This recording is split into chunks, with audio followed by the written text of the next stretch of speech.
This morning, Rady Children's Hospital is warning about hours-long wait times for its emergency department. Thanks for being here, everyone, at 6 a.m. I'm Eric Connert. And I'm Nada Iranpour. The hospital is seeing more patients than usual. CBS 8's Dana Marie McNichol live there at the hospital with what's behind all of this. Good morning. Good morning, Eric and Nada. That's right. Just in the past 2 weeks, we've seen those wait times and visits double. We spoke to hospital doctors here at Rady's, and they say it's a nationwide issue. They're seeing the immune systems of children be especially low after being in a COVID bubble for about 2 years. They say the flu and RSV, a respiratory infection, are taking even the tiniest patients out of commission. The most common symptoms right now they see are runny nose, fever, and shortness of breath.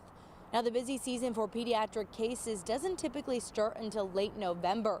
But for example, right now, the ER is seeing 300 to 400 patients a day, compared to the normal 200 to 300.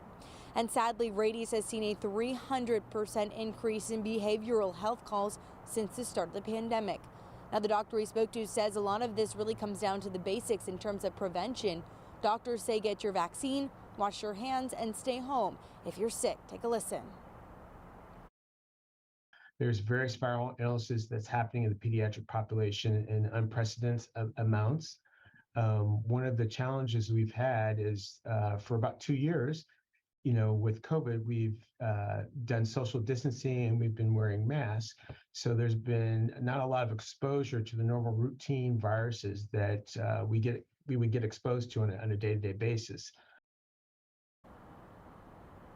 Now, we do know that it's a hard decision to make whether to bring your child here to the ER or stay at home.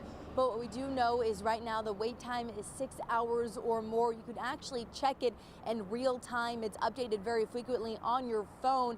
Rady Children's Hospital has a direct link to the ER here, and we'll have that posted on CBS8.com for you as a reference.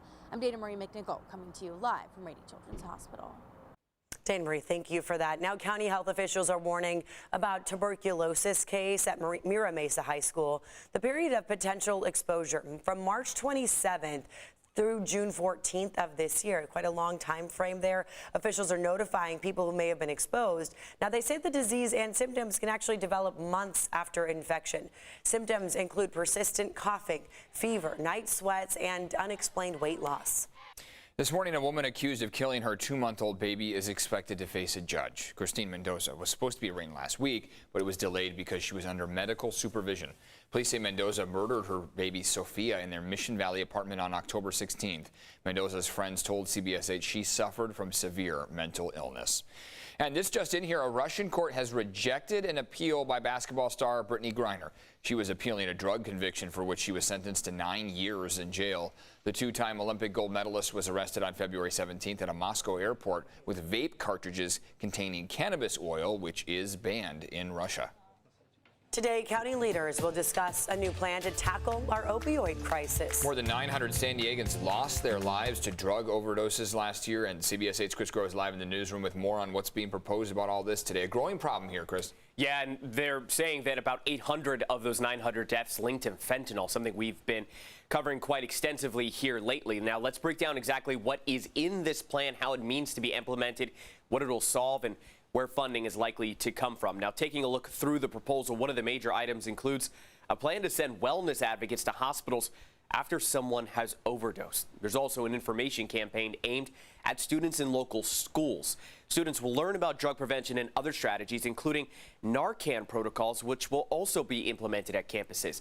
Now, this is something that San Diego Unified has had in place in some of their campuses, and they'll actually be a model for this. Finally, they would also launch a drug disposal program that would actually go through the mail and ask people to, again, send in to destroy their drugs via this mail system. My district's most impacted by this. You've heard that rural communities, tribal communities are at the tip of the iceberg. At the moment someone has survived an overdose, you may have the best opportunity you'll ever get to engage them and talk to them about treatment options. Now, the plan is to pay for this framework, which could cost about $100 million, but with settlement money from several lawsuits filed against different drug companies, that San Diego County was involved in, was a plaintiff in. In total, it should be around $100 million. Most of that money should be available by the end of the year. Of course, we'll have more on today's vote at CBS8.com. Eric and Netta. Chris Crow, thank you for that update. And now today, the County Board of Supervisors will consider analytic technology to tackle the homelessness crisis here. This technology uses data to predict who is more at risk of becoming homeless. The board is also considering a new app. It would be used by county employees who regularly interact with people who are homeless. Schools across the country are seeing a large decline in test scores. That's according to a nationwide standardized reading and math test. Across the country, math scores saw their largest decreases ever. Reading scores dropped to 1992 levels. Here in San Diego County, the test scores that saw a decline were only in math. Critics of the lengthy school closures we had here say the results are not surprising. Yet San Diego Unified claims part of the setback was a result of the stressful transition back to in-person learning and dealing with COVID surges. The midterm election is 2 weeks from today. This morning we are hearing arguments both for and against Measure C. It would lift the current 30-foot building height limit for the Midway area, while opponents argue it will block coastal access and unfairly benefit developers at the expense of taxpayers. Supporters say it is critical to creating more housing. It's insanely expensive, right? And there's not enough of it, right? So we want to do what we can as a Midway community to provide for not only ourselves and our future neighbors, but for San Diegans in general. This would bring much higher density to this area. It would do incredible traffic congestion. Last month, City Council voted to greenlight a plan to redevelop the 48-acre sports arena property. If voters don't pass Measure C next month, those plans will not be able to move forward. You step outside here, it's 40s in some spots around the county here, Netta. Yeah, it's cool right now. So yes, a heads up, grab a big puffy coat even. My daughter and I, we were walking our dog yesterday. She had like a big winter jacket on. Neighbors kind of laughed about it, but hey, she was comfortable. So yeah, as soon as the sun goes down, it gets chilly.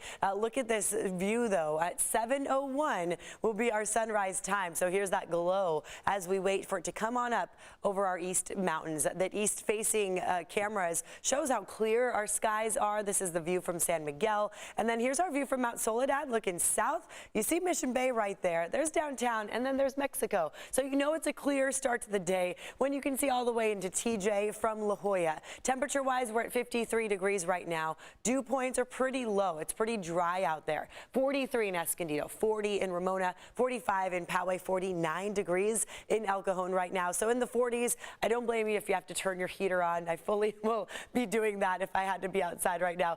Looking at right now, our winds are coming in from all kinds of directions at this current view, but overall the winds are coming in from the north and from the east. So that's the weak Santa Ana. Drier winds coming in off the deserts. So that adds to the cool factor in the mornings, but then it warms us up in the afternoons. But what we also will get this afternoon will be onshore flow back. So that wind coming in from the coastline will change things up. That means the marine layer, expect that back tonight. Early tomorrow morning, we may have a little bit of patchy fog.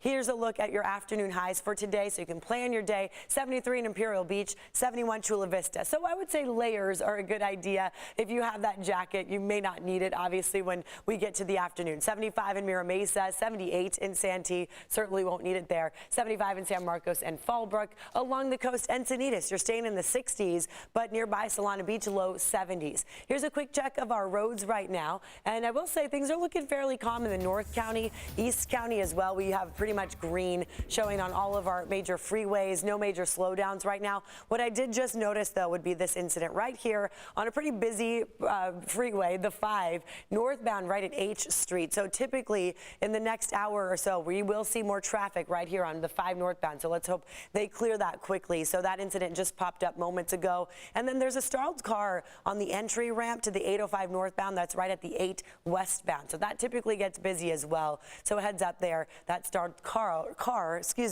could delay things a bit. For now, though, as you see, we are in the green. Eric. Netta, thanks. This morning, the entertainment world and fans are remembering actor and comedian Leslie Jordan. The Emmy Award-winning actor was a guest on our morning show several times. I got a chance to meet him. Such a great guy. Jordan died after his car crashed into the side of a building in Hollywood yesterday. The 67-year-old may have suffered a medical emergency. Jordan is best known for his role on Will and Grace.